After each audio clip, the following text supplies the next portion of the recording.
France, Britain, Canada, Australia ఇజ్రాయెల్కి శత్రువులుగా మారినాయి. అమెరికాకి కూడా అమెరికా మీద శత్రుత్వాన్ని ఇజ్రాయెల్ మీద చూపెట్టుకుంటున్నాయి ఇవి.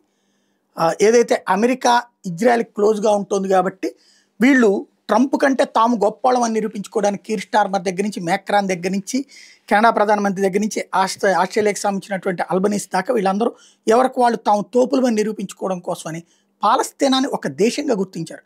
పాలస్తీనా అనేది నడుపుతున్నదే హమాస్. హమాస్ తీవ్రవాదులే పాలస్తీనా మంత్రులు, హమాస్ తీవ్రవాదే పాలస్తీనా ప్రధానమంత్రి, హమాస్ తీవ్రవాదులే అక్కడ ఉన్నటువంటి ప్రభుత్వ ఉద్యోగులు. అంత నీచంగా ఉన్నటువంటి ఆ దేశాన్ని తీవ్రవాద దేశంగా గుర్తించడం మానేసి ఒక దేశంగా గుర్తిస్తామని చెప్పడం వీళ్ళ స్వార్థం, వీళ్ళ అహంకారంతో ముడిపడి ఉంది.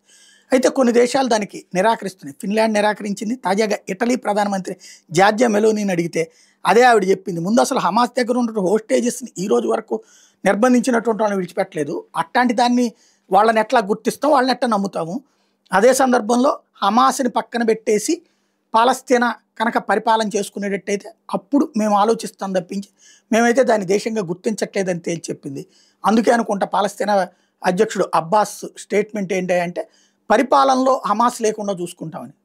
పరిపాలన లేకుండా చూసుకోవడం ఏంటి? వాళ్ళ దేశం నుండి లేకుండా చూసుకోవాలి. కానీ తీవ్రవాదులు వాళ్ళ దేశంలో పరిపాలన శాసిస్తుంటే లేదు లేదు నా దాంట్లో వాళ్ళ పాత్ర ఏం లేదని చెప్పి బయటకు వచ్చి తనకు తనే సప్పట్లు కొట్టుకుంటే బాగుంటుంది. లోపల తీసుకెళ్తే అంతా రాళ్లే.